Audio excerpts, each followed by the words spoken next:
بسم اللہ الرحمن الرحیم۔ مسجد اقصی جو فلسطین کے شہر القدس میں موجود ہے، اللہ تعالیٰ نے اس شہر کو بھی بیت المقدس فرمایا ہے، اور اس مسجد اقصی کا ذکر اللہ سبحانہ و تعالیٰ نے قرآن میں فرمایا ہے۔ سبحان الذی اسری بعبدہ لیلا من المسجد الحرام الی المسجد الاقصی، اور جو مسجد اقصی ہے اس کی اللہ نے یوں بھی تعریف فرمائی ہے، الذی بارکنا حولہ، جس کے اردا گرد کو ہم نے اپنی رحمتوں اور برکتوں سے ڈھانپ رکھا ہے۔ اس سے کیا مراد ہے کہ ہزاروں انبیاء علیہم السلام، صحابہ کرام، غازیان اسلام اور اولیاء کرام کی مزارات اس شہر مبارک میں موجود ہیں۔ یہ مسلمانوں کا مذہبی ورثہ ہے۔ یہاں پر سب سے پہلے بیت المقدس کو حضرت سیدنا عمر فاروق رضی اللہ تعالی عنہ نے فتح فرمایا، کیونکہ یہ مسلمانوں کے نزدیک ان کا قبلہ اول ہے۔ کتنی دیر تک مسلمان القدس کی مسجد بیت المقدس یعنی مسجد اقصی کی طرف منہ کر کے نماز ادا کرتے رہے۔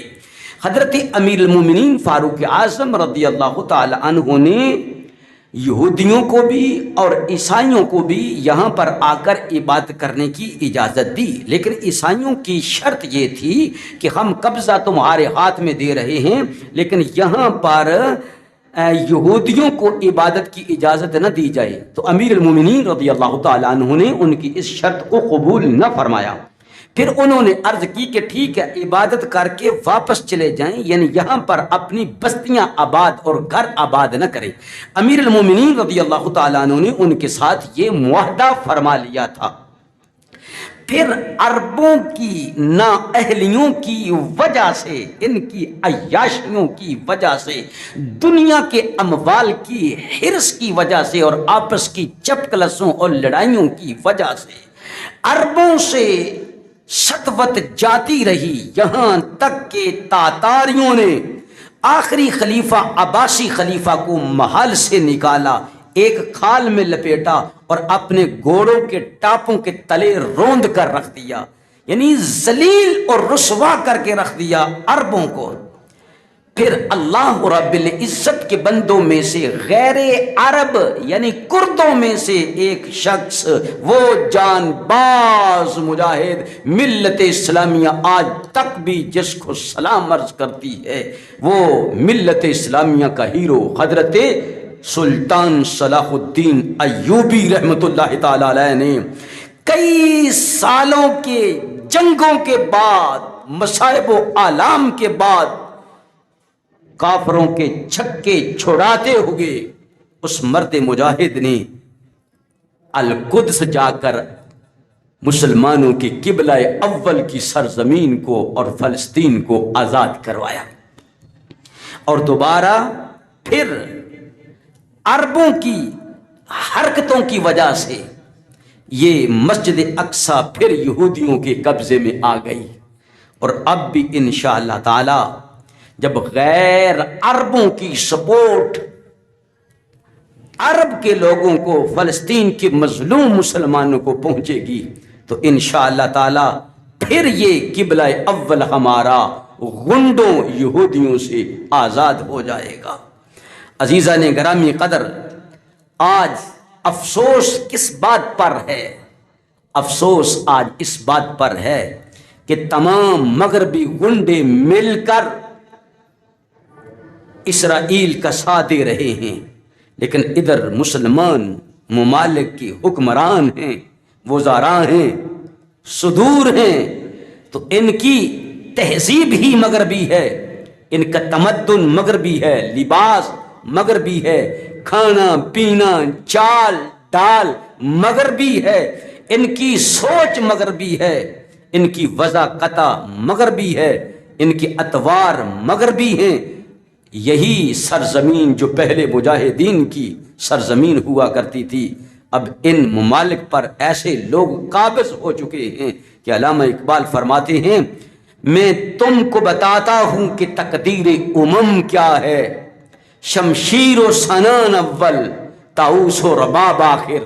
اب یہ طاؤس و رباب میں کھو بیٹھے ہیں، آج مسلمان لہو لہان ہے، میدان لہو لہان ہے، ہسپتال لہو لہان ہے، ہر طرف خون کی وادیاں ہیں، بلکہ مسلمانوں کی لاشوں کو ایسے بم مارے جا رہے ہیں کہ بھون کے رکھ دیا گیا ہے، پانی کو ترس رہے ہیں، لیکن کسی کے دل کے اندر خیال تک نہیں آ رہا ہے کہ ہم مسلمان ہیں اور مسلمان ایک جسد واحد کی طرح ہوتے ہیں۔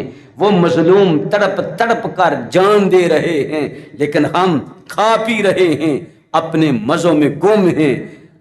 پھر اگر کوئی چاہے کہ ہم جہاد کرنے کے لیے جائیں، جیسا کہ الحمدللہ ملت اسلامیہ کی جو عوام ہے ان میں جذبہ جہاد موجود ہے، لیکن کسی ملک کا سربراہ اپنی عوام کو جانے کی اجازت نہیں دے رہا ہے۔ یہ بہت بڑا المیہ ہے۔ عزیزان گرامی قدر، آج ہماری ضرورت ہے ہمارے ان بھائیوں کو، اور پھر یہ بھی کہ فلسطین کے اندر جو بربریت اور ظلم و ستم ڈھایا جا رہا ہے، ہم یہ کہتے ہیں، لوگ کہتے ہیں، ہمارے حکمران کہتے ہیں کہ یہ تو معاملہ ہے فلسطینیوں کا اور اسرائیلیوں کا۔ نہیں، ایسا ہرگز نہیں ہے۔ فلسطین میں جو کچھ بھی ہے یہ ہمارا ہے۔ ہمارے آقا مولا صلی اللہ علیہ وآلہ وسلم کے ارشادات پڑھیں تو پتہ چلتا ہے کہ اس سرزمین سے ہمارے ایمان کا تعلق ہے، ہمارے جذبات اسلامیہ کا تعلق ہے۔ وہ ہمارے لیے معتبر ترین جگہوں میں سے ایک جگہ ہے، وہ ہمارے شہداء کی جگہ ہے، ہمارے غازیان اسلام کی جگہ ہے۔ فلسطین کے مسلمانوں کی مدد کرنا ہمارا اخلاقی، مذہبی، دینی فریضہ ہے، کیونکہ وہ مسلمان ہر لحاظ سے مظلوم ہیں۔ اس کے علاوہ ایمان کی نظر سے دیکھا جائے تو حقیقت یہ ہے کہ یہ فلسطینیوں کا معاملہ صرف نہیں ہے، بلکہ یہ ہمارے ایمان کا تعلق اس سرزمین سے ہے۔ مسجد اقصی ہمارا اول قبلہ ہے، یہ وہ سرزمین ہے جس کو اللہ تعالیٰ نے رحمتوں اور برکتوں سے ڈھانپ رکھا ہے۔ لیکن بات کیا ہے، کیا ہم اگر ان مظلوموں کی مدد نہیں کریں گے تو ہم بچے رہیں گے؟ اسرائیل جو گریٹ اسرائیل دیکھ رہا ہے، وہ کہاں تک اپنے آپ کو پھیلانا چاہ رہا ہے؟ عرب لوگ تو ان کے غلام بن چکے ہیں، وہ تو اس کے آگے کبھی بھی سر نہیں اٹھا سکتے ہیں۔ اور OIC یہ نامرد لوگوں کا ایک کٹ جوڑ ہے، یہ کیا کر سکتے ہیں؟ ان میں تو جان ہی نہیں، یہ تو مردہ ہیں، یہ کیا کر سکتے ہیں؟ اور پھر ان کی کون کوئی بات مان سکتا ہے؟ ان کو پتہ ہے ان بے غیرتوں میں کتنی طاقت ہے۔ عزیزان گرامی قدر، بڑی تلخ حقیقتیں ہیں۔ آج مسلمان، ہر ملک اسلام کا اس پر جہاد لازم ہو چکا ہے کہ ان بھائیوں کی مدد کرے۔ اگر یہ نہیں کریں گے تو پھر ان کی نظر میں ہے کہ ہم ایک دن افغانستان کو سر کریں، پاکستان کو سر کریں، ایران کو ختم کریں، اور ہر جگہ پر ہماری ہی حکومت ہو، اور مغربی طاقتیں بھی ان کے ساتھ ہیں۔ جب تمہارے اوپر آن پڑے گی یہ مصیبت تو پھر بھی تم جہاد کے لیے نکلو گے یا نہیں نکلو گے؟ بیٹھے رہو گے تو وہ وقت ضرور آئے گا کہ اسرائیل تمہیں نہیں چھوڑے گا، پھر تم مجبور ہو جاؤ گے اس کے خلاف جہاد کرنے کے لیے۔ اگر آج جہاد کرو گے تو کتنی ہی بلائیاں تمہیں ایڈوانس میں مل جائیں گی، پہلے ہی مل جائیں گی، لیکن پھر بھی نبی پاک علیہ الصلوۃ والسلام کی طرف سے کتنی زیادہ بشارتیں ہیں ان لوگوں کے لیے جو اس سرزمین میں آ کر جہاد کریں گے، اور پھر ان لوگوں کے لیے جو ہر لحاظ سے ہر وقت مجاہدانہ کردار ادا کر رہے ہیں کہ نبی پاک صلی اللہ علیہ وآلہ وسلم نے ارشاد فرمایا لا یزال اصحابۃ من امتی یقاتلون علی ابواب دمشق وما حولہ۔ رسول اللہ نے فرمایا میری امت کا ایک گروہ ضرور ایسا ہوگا جو دمشق کے دروازوں اور اس کے ارد گرد زمین پر کافروں کے خلاف جہاد کا علم بلند کرتے رہیں گے اور وہ لڑتے رہیں گے۔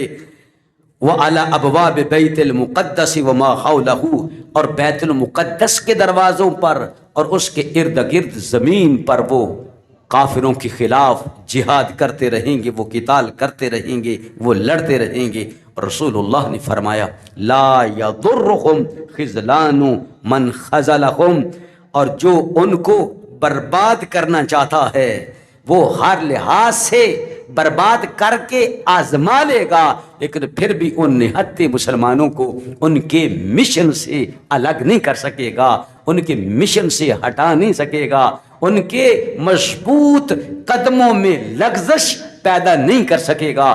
یہ پیشن گوئی ہے ہمارے آقا و مولا اصدق الصادقین، نبی برحق، نبی رحمت صلی اللہ تعالی علیہ وآلہ وسلم کی۔ اور رسول اللہ نے فرمایا ظاہرین علی الحق الی ان تقوم الساعہ، یہاں تک کہ قیامت آ جائے یہ گروہ حق پر قائم رہے گا اور حق کے لیے لڑتا رہے گا، یہ اپنی جانوں کے نذرانے پیش کرتا رہے گا اور جام شہادت نوش کرتا رہے گا۔ اللہ تعالیٰ ہم سب کو توفیق عطا فرمائے۔ ہم تو بیچارے صرف دعا ہی کرنے کے لیے ہیں، ہمارے ہاتھوں میں تو کوئی طاقت بھی نہیں ہے، اور دعا یہ کرنی چاہیے کہ اللہ تعالیٰ مسلمان حکمرانوں کو غیرت دینی عطا فرمائے۔ وآخر دعوانا الحمدللہ رب العالمین۔